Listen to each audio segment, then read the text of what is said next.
Good morning, and thank you so much for joining me for Daily Spark with Dr. Angela. I am your host, Dr. Angela Butchester. You know what I want to do on my show. I want to enlighten, inspire, and empower you to become your best self. Now, Scripture reminds us that the tongue is a small thing that makes grand speeches, but a tiny spark can set a great forest on fire. And today we are talking about fulfilling one's dreams. That's right, I am going to talk to Ruth Stefano today, how a 91-year-old writer fulfilled her dreams of publishing her unpublished poems. Now, you know what I'm going to tell you. Go on, get your coffee, get your tea, get comfy, get cozy, because we are about to get started. Good morning, Ruth Stefano. Thank you so much for spending time with me today. Good morning. I am so glad to have you on the line with me. Now, before we talk more about your book, if you would, I ask everyone this question, and that is, what makes you you? So, Miss Ruth, what makes you you? What makes me me? If somebody says to me, what is the real you, I will say to them, read my poetry. That is the real me. Do you think that that's because in poetry you are able to write from your heart, like write from your soul, that poetry allows you to do it a little bit differently? Or because writing, not just poetry, but writing in general, there's more freedom in the written word? That's right. I can express every feeling that goes through me through my poetry. You know, feelings of happiness, feelings of sadness, feelings of like observation, being an observer. Can't get my tongue around that, observation. You know, all that sort of thing, or something that's philosophical. Any sort of feelings that I have come out in my poetry. Absolutely. I love that. Now, you have two book titles, Echoes 1 and Echoes 2. I always ask everyone about the title of their book, so I'm not going to change that at all. I will ask you as well, how did you decide upon the title name? Well, I did originally publish my first book in 1996, and my title for that was All That I Am.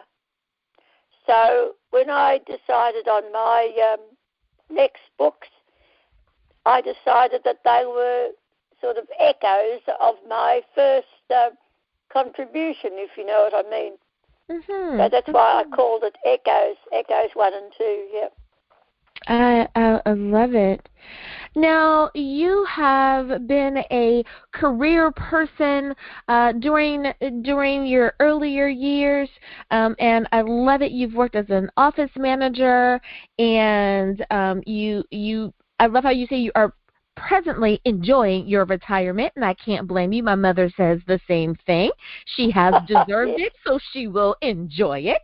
That's right. But did you think that author was going to be something that you would be? Like when you were a young girl, did you think that you would be an author, or was that just the next step for you?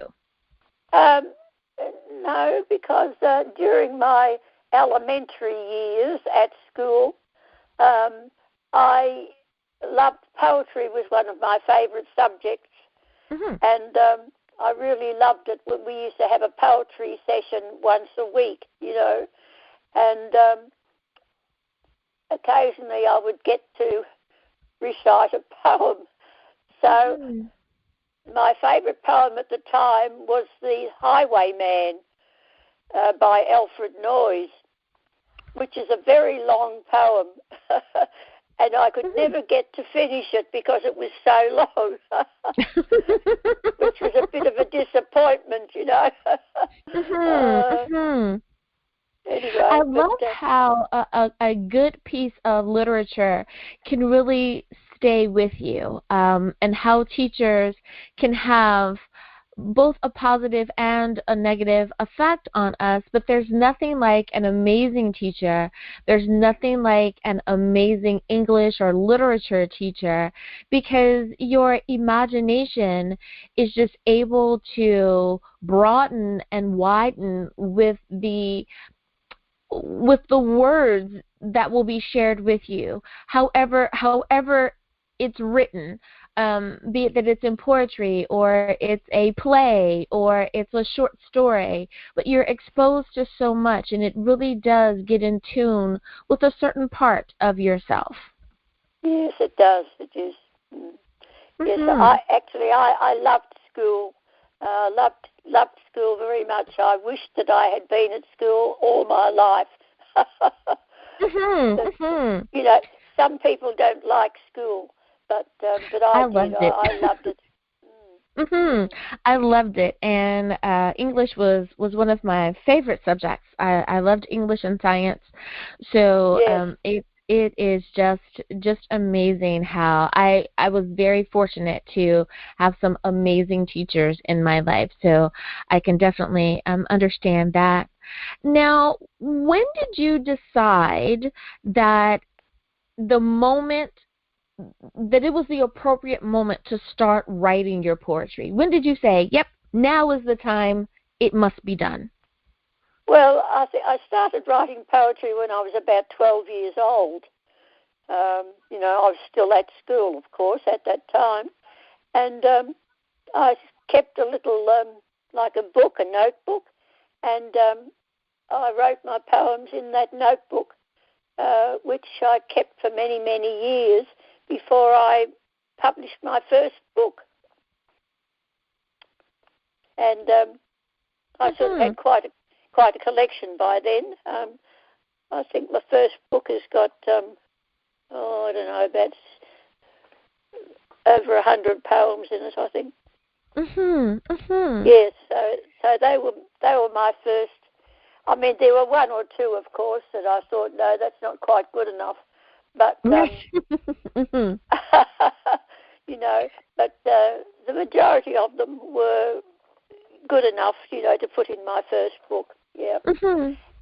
It's amazing how sometimes we are our own best critic. You know, we read it and say, nope, I can give you more. That one, don't include that one. That one needs a little bit more work. Now, do you have a favorite? So, well, let me rephrase. I always say, you know, I understand that our written work is kind of like our children, and when you have multiple children, you try not to say that you have a favorite, but you may lean towards one a little more than you lean towards another. So do you have a favorite poem out of all that you have written, or maybe one or two even? I have, yes. I like to show a sense of humour in yes, in various, you know, to show that I'm not all serious sort of thing. So my favourite poet is The Dentist. And why did you select that one? Because it's got it's written with a sense of humour, and I don't know whether you've read that in one of my books. This is my first book. This is not the Echoes book. This is All That I Am book, and I've got The Dentist in there. And I feel that it's, as I say, it's quite. I quite enjoy the poem because it shows a sense of humour, which is often nice for somebody to read. Yeah.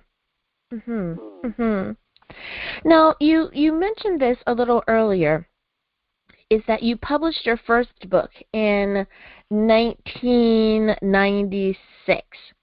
What took you so long to publish the remaining poems, or the collection of poems that you had? Why such a long time? Because so much happened in between years. I mean, I left school. I became the office manager, and I had a very busy life at that point of time. And then I got married, and I was raising my daughter. I had one daughter, and I was just leading a very busy life, so I really didn't, although I still was reading poetry because I like to read poetry, but I didn't really write all that much at that particular period. So then I started to write in earnest again when I retired. And it's so funny because I tend to say many times that life happens, and before you know it, it seems as though you only blinked your eyes maybe 4 or 5 times, but lo and behold, 5 to 10 years has passed, and it's like, oh wow, where did the time go? I know when I was a teenager, I used to think that my parents or even my grandparents were perhaps adding a little extra to the story for emphasis. That's what I thought. That they would say, I remember when you were a baby. You were just an infant. You were just in high school. These stories that seem to be so exaggerated, until now that I am much, much older, and I look back and I realize that I'm doing the same thing with family members or children of classmates, and it's like, I remember when you were born. Where did the time go? And it's like, oh my gosh, time really does seem to go quite quickly sometimes. So I can understand. Life happens, and especially I think for we women, because we have so much to do. We do, I mean, the woman is really the main person in the house, you might say. Yes. That's a subject I could argue with, I suppose. I mean, of course we need the man, but I still think that although the man feels that he is head of the house, the real head of the house is the woman. Yes. And I have to agree with you on that.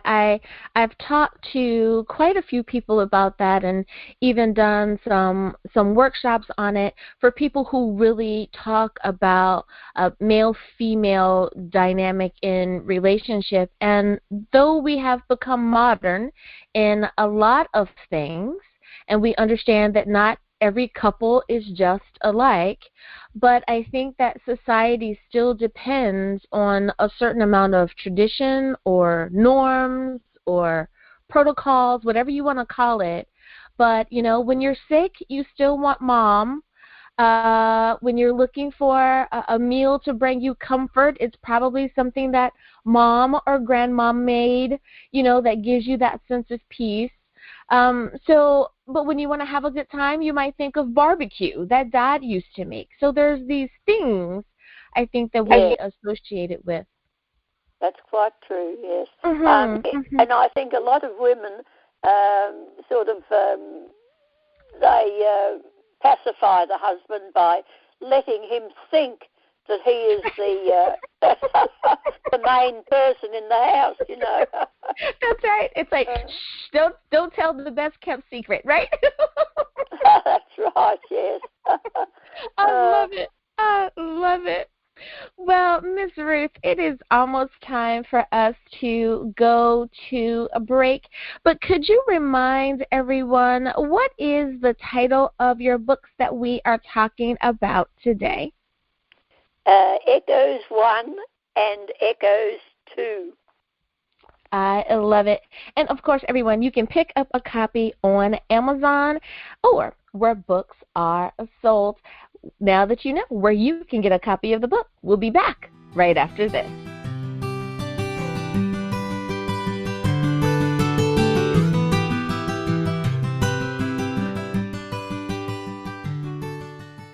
Hi everyone, Dr. Angela here.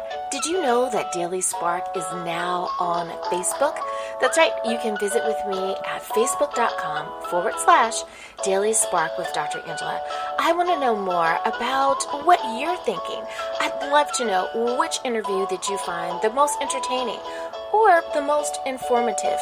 I want to talk to you, and I want you to be able to talk to me. Simply visit facebook.com/Daily Spark with Dr. Angela. Discovery. No, just a sec. What would it look like if we listened more? Could the right voice, the right set of words, bring us all just a little closer? Get us to open up? Even push us further? It could, if we took the time to listen. The most inspiring minds, the most compelling stories. Download Audible and listen for a change.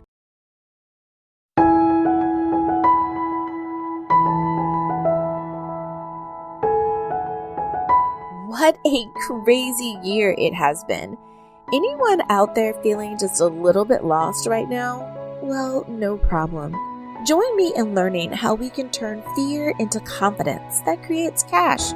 I'm a part of a series that helps everyone pivot during these times of uncertainty. Simply visit helpmepivot.com and access this free mastermind that includes not only myself, but international experts sharing their secrets on how to turn this time into a time of opportunity. Simply visit helpmepivot.com.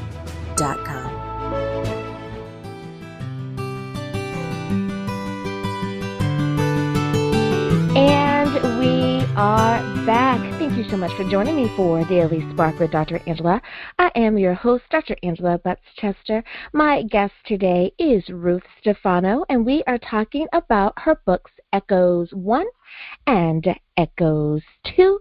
And I have the treat of speaking with her how a 91-year-old writer has fulfilled her dreams of publishing her unpublished poems.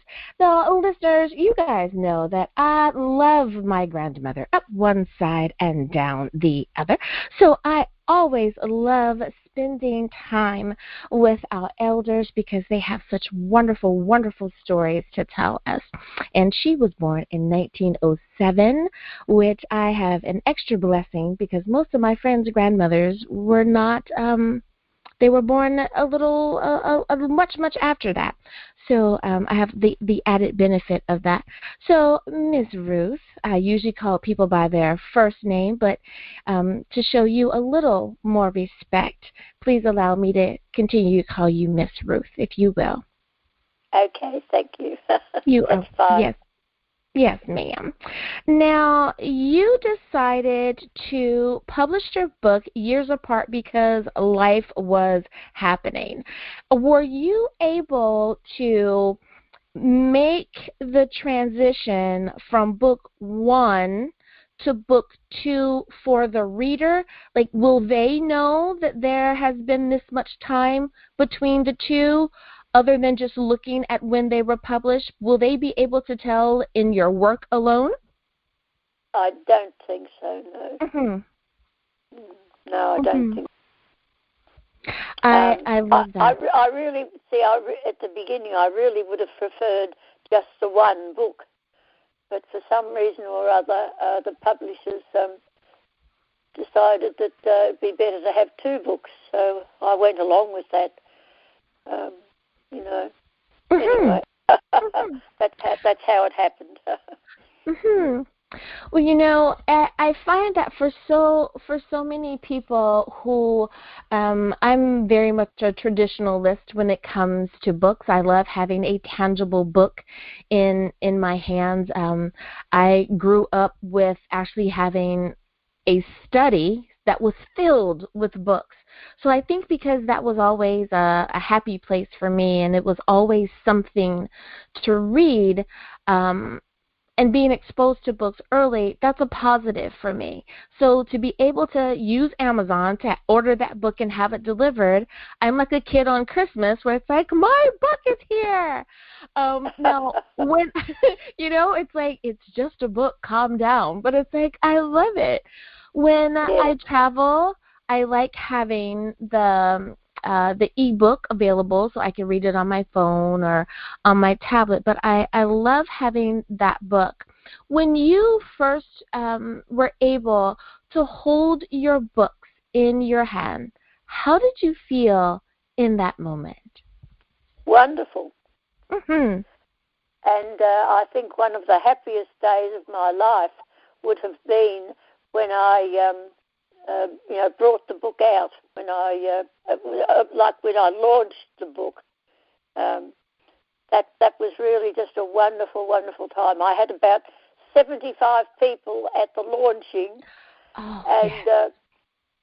and they all bought a book from me. So that was my biggest sale of the books. Yes, that was very exciting. Very exciting. I can imagine.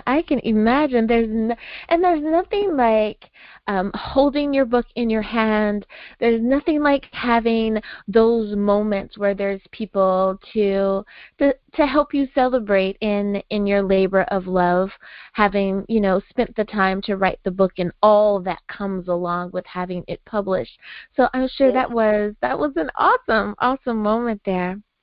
Now, I noticed, and I should have picked up on this a little bit earlier, and this is just a personal note here, that you were born on February the 14th. I was born February the 20th. So hello, my fellow February baby. Hello to you, too. You must be a very nice... It. You're a very nice person. Thank you. I try to be. I do love to meet somebody who's born in the same month as myself. Because, as I say, they must be nice people. They've got to be the best people. I don't find a lot of them. I have not met anyone that I dislike born in the month of February. There doesn't seem to be a lot of us, but I suppose it's just enough of us. So that's awesome. That's awesome. Now that means that we are unique. That's right. I will take it. We are unique. That's right. I love it.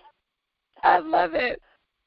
Now, for someone who has seen so much change in the world, that has, seen it go from 1 to 5 to 10, you have so much knowledge, so much wisdom that you have gained along the way. However, be it that it was proper education or it was, making a mistake and having to learn from that mistake. My question for you is, we don't always have the gift of being able to spend time with our grandparents. From what I hear, many people don't have that. And our grandparents have such beautiful stories to share. They have a different sense of wisdom and maturity to share and impart with us. Is there any advice that you would like to give to our young people, or for someone who's just simply trying to find their way in a chaotic world right now? Well, personally, I did not know my grandparents because they were in Europe, whereas I was in Australia, so I can't really comment on that. All our relations were in Europe. However, with just the question, I think that children should always listen to their grandparents, because their grandparents are the older ones of the family, and they're very wise generally, and they have a lot of wisdom to give to their grandchildren. I mean, you're lucky to have grandparents. You're lucky to have them. I missed grandparents. I missed aunties and uncles, cousins. They were all in Europe, you see. Mm-hmm. But if you have a grandparent, certainly make the most of your relationship with those people. It's well worth it. Yeah. It really, really is. And I did not realize how special of a thing that was until I became, maybe 16 or 17. And I would say things like, how come you never hang out with your grandparents, or you don't talk about your grandmother at all? And they would say, my grandmother is deceased, or she doesn't live here. My grandparents live someplace else. And it's like, oh, that's a bummer. So I do understand what you mean, that having that extra bit of family near you can really affect the stories that you're able to gather. I understand that. Now, when it comes to defining dreams and aspirations, for those things that inspire us and motivate us, is that something that you talk about in your poetry at all? Yes. Oh, yes. Yes, you'll find all those things in various poems, because my poems range from humour to philosophy to observations, etc. So yes. So I've given whoever wants to read them a little bit of everything. Now, when it comes to reading your book, do you suggest that they read it from cover to cover, or can they simply open it up and start reading where their finger falls? Yes, why not? It's a matter of choice, I suppose. But I personally usually read from cover to cover. But if I read the book a second time, then I might start, on a favourite poem. Right. And I ask that because I find that just the way that authors set their books up, some people, it's quite interesting. Some people will say, well, I read cover to cover, but I wrote it in chapters on purpose so that you can start where you need to. Some people say, I love reading chapters, but I just wrote it freestyle. So you can just pick up that how sometimes people do the exact opposite of what they prefer, to give the freedom, and others choose to do exactly what they like because that's their favorite style. And I'm always curious to see what an author is going to say. I love it.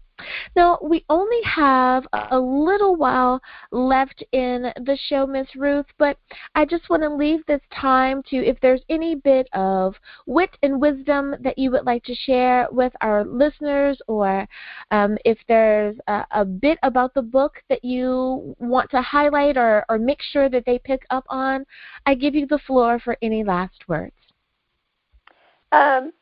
Well, my advice to anybody in the world really is that I think that one of the most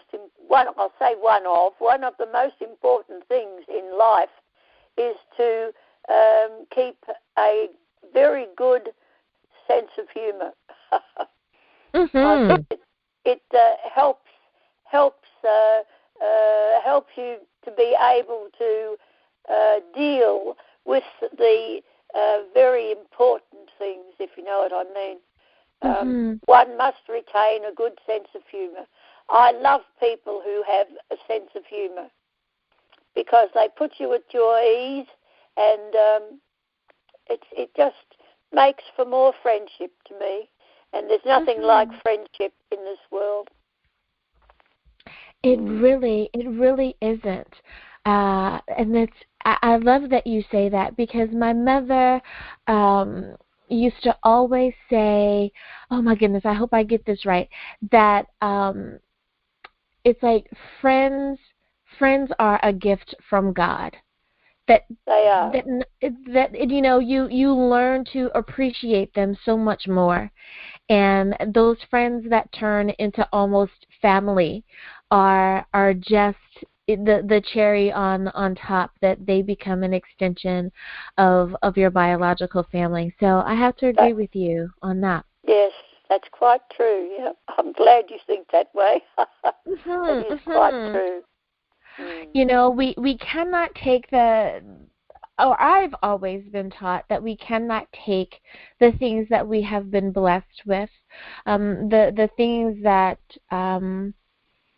that allow us to peacefully get from day to day, that not everyone has those things. And it could be something quite simple that we've taken for granted. I know in today's, like literally in today's time, we take for granted that you have the internet, that I have high-speed internet. I have, business internet.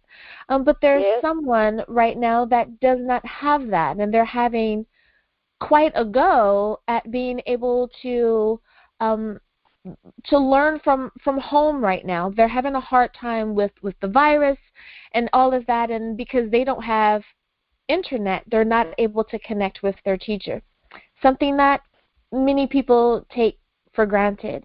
So it's just looking at those little things that help us say, wow, I am such a rich person. It doesn't always have to be in money, but if you have other things, you can also be a rich person as well. Money, I've got a version of that. I've always said that money will not bring you happiness, but it can make you a bit more comfortable in your misery. Yes, I love it. It really can. Because if we think about it, there are some people that are uber rich but still unhappy. So you're right. It's not the money that makes you happy. No, it's the people. Because after all, we are all one of God's family, aren't we? We are all family, really. We are.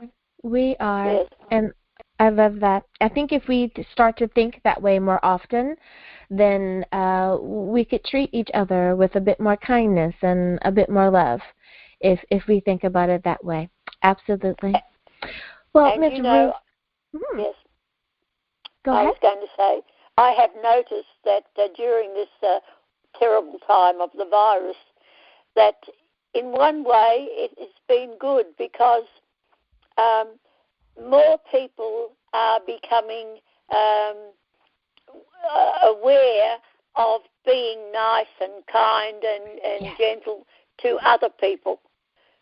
You know, the people, they want to mix more with instead of thinking of themselves alone, they are now thinking of others as well, put it that way. So I think that's one of the good things that has happened during this virus. Absolutely.